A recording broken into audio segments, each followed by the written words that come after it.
home. I get you what you want, but you want me to know I'm on. But you want me home. I get you what you want, but you want me to know.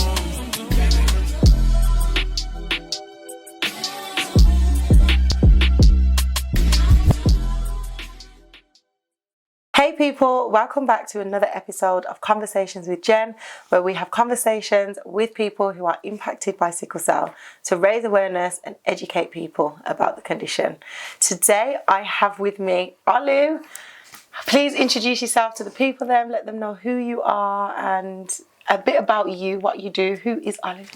Hi, I'm Oli. I'm 26. I'm into entertainment, fashion, as well as I used to work in the rail industry. The rail industry. Okay, you do look quite fashionable. Actually, I give you that. I feel like you match what you do.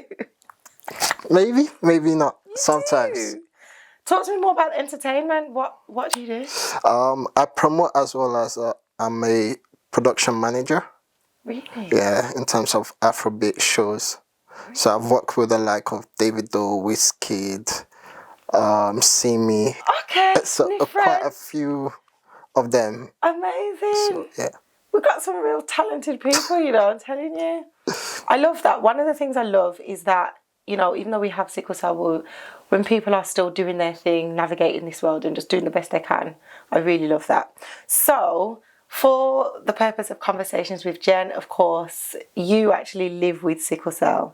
So can you kind of just tell me about your journey with sickle cell? Are you SS, SC, or? I'm SC. Okay. And funny enough, we didn't know about it till when I was age 11.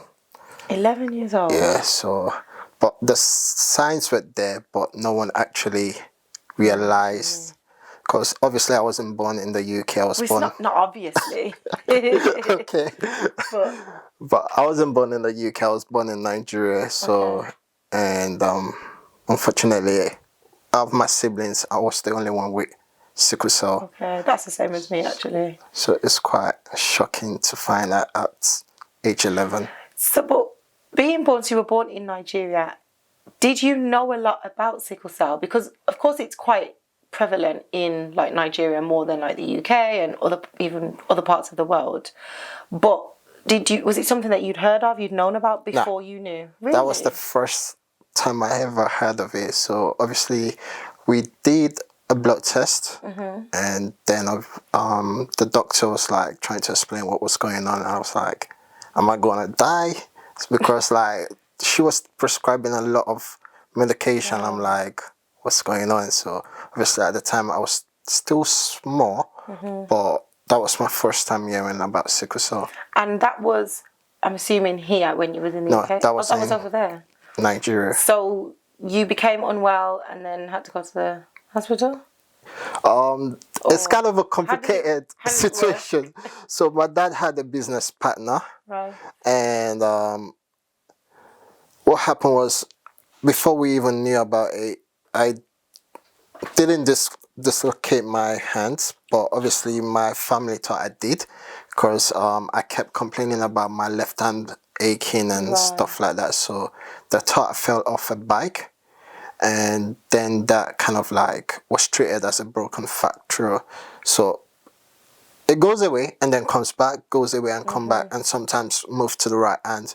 So his friend was like, no, there's something wrong, like a fraction wouldn't jump from the one left hand to the other hand. Yeah. So it was quite amazing to see that someone noticed what was going on. And also there was signs as well, like people living with sickle cell normally bedwet. So that used to happen to me a lot. And up until like a late age? Yeah, until I can't even remember when. I think until 13, when 13. I was 13. You know, this is a topic that I have thought about talking about a lot. I haven't as yet, but that used to happen to me. So bedwetting for me was just one of these annoying things. I know, it was... But it's weird because you think that it happens to everyone. I just thought it was normal until like you just kind of have conversations and you realize, oh, you're supposed to stop doing this at a certain age. So that's interesting, actually. It's probably something that I would dive into more. So that, with the combination of your hands hurting and stuff, you eventually went and got tested. And Yeah, and then they found out. so once you found out, what has your journey been like with sickle cell then? Like, have you had many other complications, crisis? I had my full-blown crisis in Nigeria in boarding school. That moment I thought I was going to die. Of course, that was my very full crisis, like my hands, leg, back, everywhere And was was that the aching. first one? That was the first full. Not like I never used to get pain, but it's just little pain and then it goes away, comes back. But this like literally was that day I was meant to sit an exam, but I couldn't because obviously my body was aching. Did you know what was happening at the time? Yeah, at the time, yeah, we did know that I had sickle cell. So they had to take me to private hospital, which, funny enough, they couldn't treat sickle cell. And so at the time, my dad's sister was into politics, so she had to call someone working in the government hospital just to get me seen, because in Nigeria, the healthcare system is quite rubbish. So like there's this long way of queue. So if you don't know anyone, you're most likely to end up passing away or something bad. I hear that sometimes they say that, isn't it? Sometimes it's who you know in certain countries. Like if you know someone, you can get seen straight away, but if not, it's a hard thing. So in terms of like other complications, so you've had a full-blown crisis. Have you had any other issues? So of course, sickle cell can, it impacts everywhere in the body. Any other like serious complications? Yeah, another one is by 2018 I started having a chest pain. Right. At first we thought it was like heart attack, but it wasn't. So at the time I was in the country in UK, so I was at work. They had to call 999, and obviously I got taken to King's, and that went away. And then from 2018 till now, I've got this chronic back pain that don't go away. It's just there. And just constantly. Yeah, constantly. There's been some week that I'm pain-free, and then there's like a lot of times that I'm not actually pain-free. So the score level could be around 4 and sometimes shoots up to like a 9. And once it starts to shoot up to a 9, it starts to trigger a crisis, and I have no choice than to go into the hospital. Yeah. So they don't know what's causing this back pain or anything? At the moment, they feel like it might be sickle cell that's turned to a chronic pain, but we're not too sure what is going on. Okay. So already you're early 20s and chronic pain. Imagine. What a life. You touched on, work, and I want to talk to you more about kind of your, like how sickle cell has, impacted your employment, but also, so we are both members of a group which is called TSS, shout out TSS. It's a really great kind of community group that, people living with sickle cell are in there. We can speak to each other, give each other advice, etc., etc. And you're quite vocal in the group, so I was like, need to get him on here to chat some things, yeah. But in terms of work or employment, like how has your sickle cell impacted like what you do then? Because you've said you used to work for like a train company, but then you also in entertainment. So how do you find a balance with the pain that you're in and working? How do you navigate that? So since 2018, I've actually stepped away from the music industry because firstly, it's draining, and because of the constant in and out of hospital, I've not got the time to like go out there and then come back inside. So that on its own, I stopped for now. But I still, once in a while, like just go visit my friends in the show and like just catch up. And so that's a decision that you've made just because of sickle cell? Yeah. How does that make you feel? Sometimes I feel a bit down, and sometimes like depressed that I could be like at the very top. But then obviously with the sickle cell, I'm kind of like stuck. But I'm planning to go back into the entertainment maybe this year or next year. So. Sorry, I just felt a moment there because I feel like for all of us, I know this, you know, you have SC, which a lot of people think is less impactful or less painful than SS, which I have. But despite it all, I feel like we've all had to make sacrifices in some ways of like the things we want to do versus the things that perhaps we are fully able to do to our best potential. And we constantly have to make these decisions where we're deciding, you know, are we going to choose our health? Are we going to choose the career, which is still going to impact the health? You know, it's like a vicious cycle almost. So you've taken a break from that. So are you working at the moment, or how is... Currently, I'm not working due to my health as well. So, like I said, I used to work for a rail company. Working for them, I got dismissed based on my health. And what was you doing? Was you just... Sorry, this is like my personal interest, like trains are cool. And it's like, what did you do? I was a train dispatcher. Okay. So, yeah. So that means you have to tell them where to go? Not where to go necessarily. It's basically our job here is to ensure that the train is safe for it to move. Oh. So in terms of like, if let's say there was a customer running for the train and the train doors are closed already, they might put their hands on the train to try to stop it. Are you the person that comes on the mic that says? No, Oh. I wish.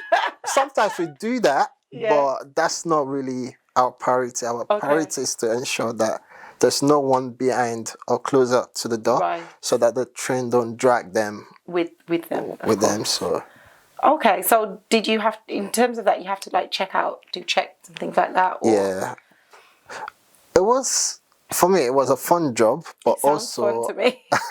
also it's demanding because you have to wake up very early, of course. and then because it was a part-time job for me, so I wake up early, finish early, but it was that waking up early because Did you go to bed early? That's a problem. No, that's where I'm going to, because some days I have pain, so I cannot sleep. Right. So I have to be awake, and when the sleep finally comes, it's like time to get up. I'm like, oh, come on. And sometimes I do oversleep. Like if I need that sleep, I might just email that, oh, due to having a pain, I had to use my pain medication. I overslept, you know, and they just go, well, wherever. So you mentioned that you're not working at the moment because you got dismissed. So are you saying that was a wrongful dismissal? Yeah, it was a wrong. Yeah, it was. So the company failed to do reasonable adjustments, and you know. So at the end of the day, it was taken to the tribunal, but we have decided to settle outside of the tribunal. Okay, so am I right to assume that because it's a settlement or whatever, we can't disclose the company? Really, But I'm glad that you've shared that though, because that means, so you've been wrongfully dismissed, but I would dare I say, successfully been able to, like, they've acknowledged that mistake. Do you think so, or? It's a 50-50. Okay. Partially they've acknowledged it, partially just shut up. But what process did you go down? Because I know that I feel like there are... I think there's times where I wouldn't even say I've been wrongfully dismissed, but I know I've been treated unfairly in a job. And because I know that I've been treated unfairly and like the type of person that I am, I just left. Whereas I perhaps could have stayed and, you know, fought it out, or, you know, tried to get them to see where they were going wrong, and perhaps, you know, things could have changed. But I just left because I didn't want that kind of feeling and the impact, and I hated the way it made me feel. So can you kind of share like the process that you went through? Because I'm assuming it wasn't just straight away. No. So I'm guessing there would have been continuous. You need them to make adjustments, time off. How did you feel about that, and what did you do to get to that point? Funny enough, I'm someone that once I see there's a wrongdoing, I will not back away. So I'll keep fighting So the process was not long, I can imagine. so long. I had to write about, so there's 3 stages to it. So you had to put in, so my first meeting was when the manager decided to move me from where I was working further down from home. Okay. And then obviously I had to put in my grievance and To first, say like the distance. yeah. So there was a lot of stuff, not just under the distance, there was a lot of stuff that was in it. And obviously the first grievance was overlooked. I had to do a second grievance explaining why they need to see reasons with me. That too was overlooked. Then the third grievance, I got my dismissal before I even had Oh. the final result for the grievance. So they've already made their mind up, Yeah. So regardless of you putting in the grievance, it's like grievance, they yeah. already know. So once that dismissal came in, that week I was actually in the hospital. So I read it and I laughed. I just closed it. And when I was okay, I had this amount of time to appeal it. But knowing from my first, second, third grievance that even if I appeal, they will say no. Yeah. But that appeal had to go in. It's like you have to follow a certain process then. So once that appeal was done and they rejected it, next was to get ACAS involved, and then obviously ACAS tried to rectify the issue, but they couldn't. And then the next step was tribunal. Right. And when I put it into the tribunal, they tried to fight it, because they give you this, you've got so much time, but not so much time, if that makes sense. So I think I don't want to say a wrong thing, I can't remember from the top of my head, but you're given this amount of frame time to bring a claim. Right. So a dismissal claim which could be discrimination, any kind of claim. So you've got this limited time to bring it in.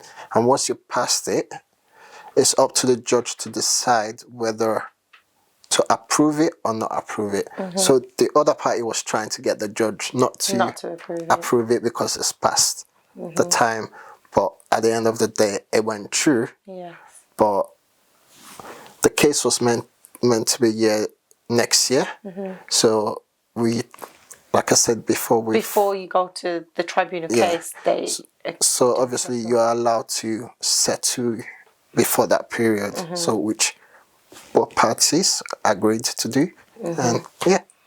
How long was that whole process then? So from you kind of putting in a grievance all the way up until, I guess, the court date is supposed to be next year. Yeah. That would have been how long? So I started in November 2021. Wow. 22, 23. Wow. So it was crazy. Wow. The grievance, I think, ended March last year. And obviously I was dismissed last year as well. So it was quite draining. Do you feel that, like, more should have been done? Like, in terms of, okay, you got the dismissal. Do you think that your employer then realised where they went wrong? I don't think so. You don't? No. Well, what tends to happen is a lot of other businesses get away with a lot of stuff because... People like me. Just say, forget it, I can't deal with this. Yeah, because they know, like, a lot of people will rather avoid going through a lot of process. And, so there's no one to hold them accountable for what they can do or what they cannot. So it's quite... What more do you think we could do about that, if anything? Like, do you think that there would be a case or a time where we could perhaps make a difference? Like, in your situation then, what would have helped, do you think, if anything? In my situation, I feel like they should have listened. Although I know they claim that they do have duty of care. But then that duty of care for them was something different that wasn't even helping me. Right. So I feel like they should listen to the person that has sickle cell, because I know my body. I know what I can do and what I cannot do, and I know how to maneuver my way around. So I feel like they need to listen more to people than just feeling like, yeah, they need to do this on paper. And that's it.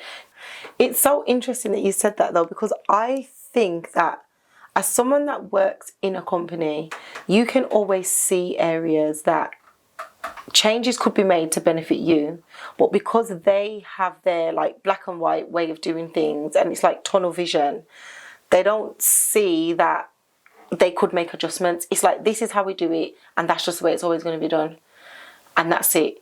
Do you think like if more people tried to challenge the way that things are done, it would make a difference? Or do you think that for some companies they're just so big that they just don't care? I feel like, because firstly, I'll drag the government into it. I feel like the government needs to do more, because when you look at the law, yeah, it's kind of like there is a law that governs it, but there is loophole. Yeah. So complaint try to find a loophole, and then obviously it's like both of you are like Right. finding the loophole. They attack you, you attack them back. So it's quite, even if you challenge them because of that loophole, they can get away with it. Yeah. Because it's just about the law, Yeah, isn't because when the law states you have to make reasonable adjustment, but they don't give you example of what is what's reasonable. So in their head, they could say, moving you to this area is reasonable for us, and we've tried it and it's not working. Right. And obviously, if the judge say, oh, fair enough, they've tried, that's it. Okay. So it's quite about the law. Okay. It's interesting that you said that, because I feel like, you know, I know that there are laws in place, but they're not in place to benefit us. Like in terms of like the policies and I guess employment laws that are in place to enable people like you and I would say that, you know, it's people with disabilities, even though it's an invisible one. I know that some people with sickle cell don't like to class themselves as having a disability, but I would say that I do, because there has to be adjustments to be made for some of the jobs that I've been in. I feel like it's not there to help us almost. Do you agree, or what do you think? Yeah, like I said, the law is not really there to help, but it's also there to help in a way, because there's loophole. There's loopholes for us. Yeah. Did you find any good loopholes that you'd care to share? That you could think of? Not at the top of my head. Not off the top of your head. But the point is, I think it's good that you kind of share these things, because I think, you know, there will be people out there who I guess are not like me, where they just think, I don't want to go through the fight or the battle. And I do also think, like, if that was now, I'm talking, I'm quite old, I'm a little bit older than you by a decade or so. So I know I don't look it, but you know, I'm talking, you know, 10, 15, 18 years ago. At that time, it just, even in my head, it just didn't seem possible. I didn't know anyone that had done that. I also didn't know a lot of people that had sickle cell. So I didn't even feel like, you know, sickle cell was any grounds to stand on to be able to do something like that, and either, you know, feel like I've been compensated or not. So I think it's valuable that, you know, we share this, so that for people out there who feel like they might have been wrongfully dismissed, or you might be going through a difficult time in the workplace, you can do things and go through a certain process to kind of try and make the work life better. So for the moment, I guess you're just mending your health, getting back to good strength? Yeah, I'm just trying to like gather my strength together, find a way to deal with the sickle cell, because mostly I'm in and out of the hospital, and that itself can be draining. Also trying to set up my own business, and which involve fashion. So the fashionista. Now, there's one more thing that I really want to talk to you about, because I do a lot of campaigning for blood donation, trying to encourage more people to donate blood. And as a result of that, I'm sometimes asking people who receive blood, whether they're on transfusions, exchanges or whatever, you know, can they help me to participate in a campaign and stuff? And you're always like, what about me? I don't receive blood, but I still want to help. So I know that you're not on transfusions or exchanges. Have you ever had one, or Nah. you haven't? What's your? I feel like there's a stance, like you have something about like blood transfusions or something. I don't know. Maybe it's just my mentality because over the 5 years, I think about last year, my consultant and my team tried to get me on blood transfusion. Part of me wants to do it. Part of me is like, nah, it's not religion stuff. It's just me, like, I don't know how to get someone's blood into my body. It feels wrong. yeah, in a way. So Strange. okay, so it's not really like a bad experience you've had, Nah. or just the idea of that. Yeah. So if you were in an emergency situation, would you allow them to do that, or is that something that when you're in hospital you tell them you're against?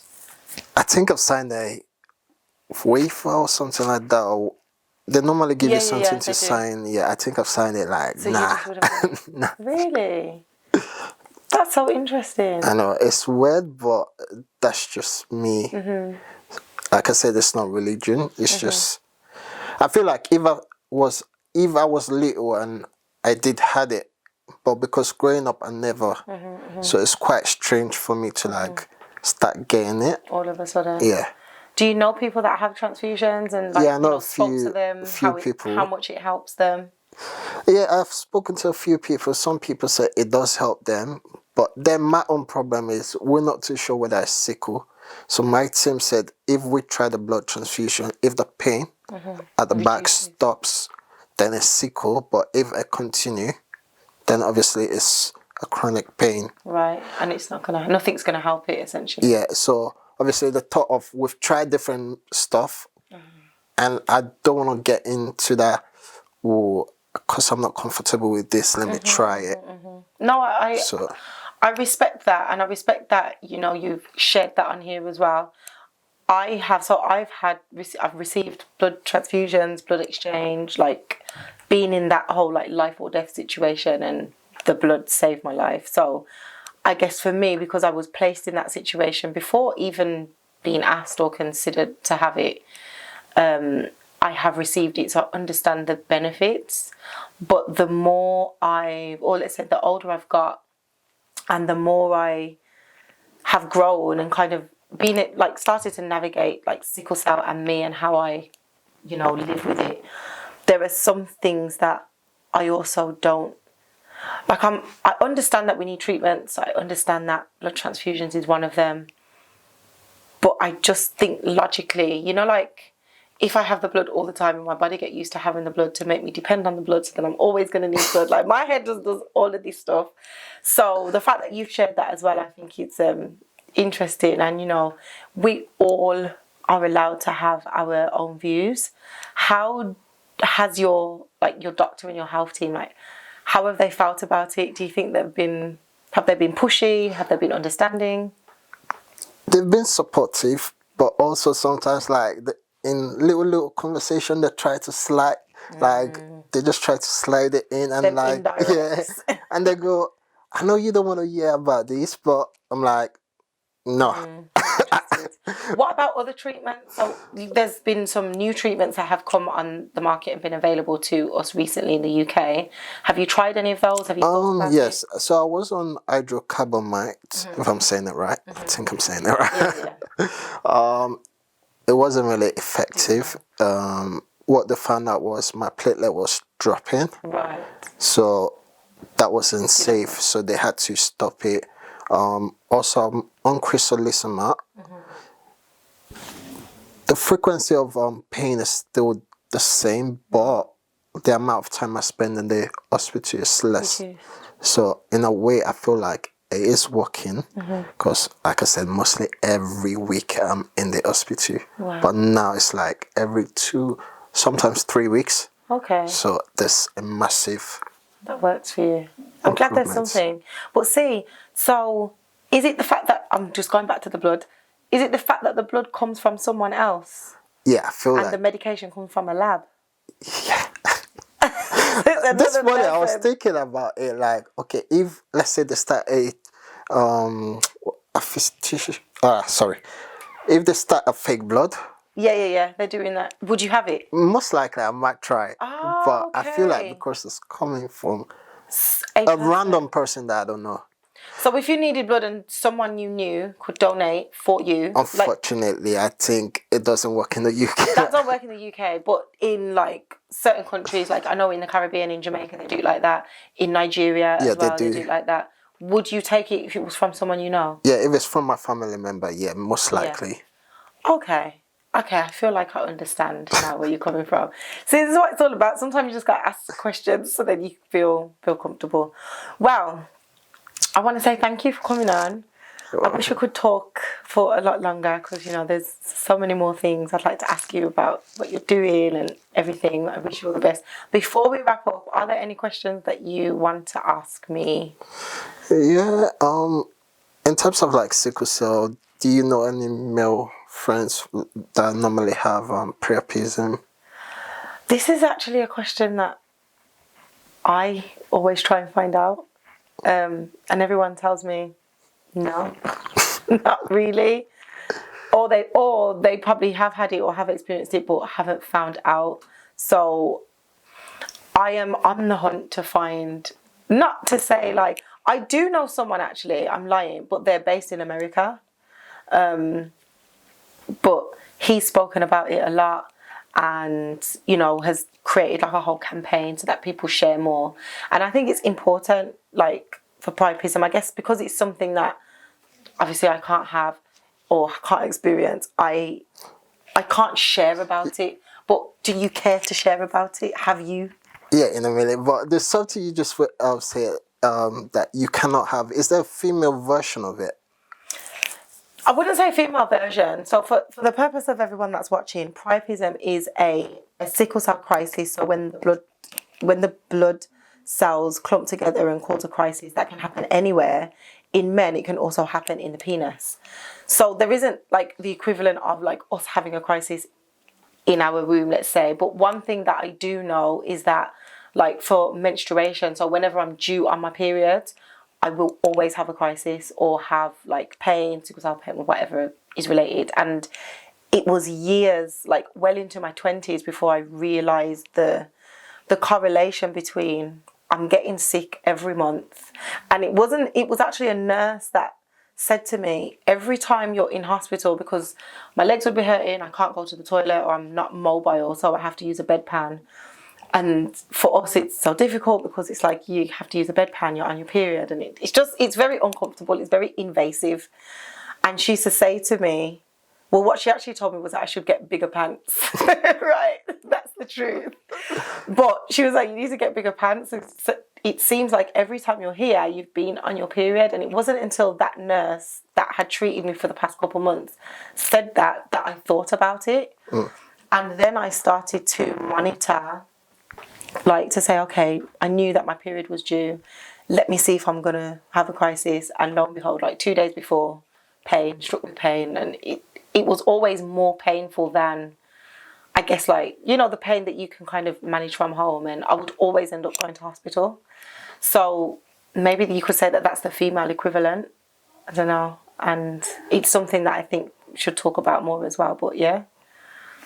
So yeah, does that answer your question? Not priapism, but, you know, sickle cell crises that are, I guess, like triggered by my periods, then yeah, have had that. So conversation for another time. Definitely. That's fine. Well, thank you for coming on. Thank you. I appreciate it.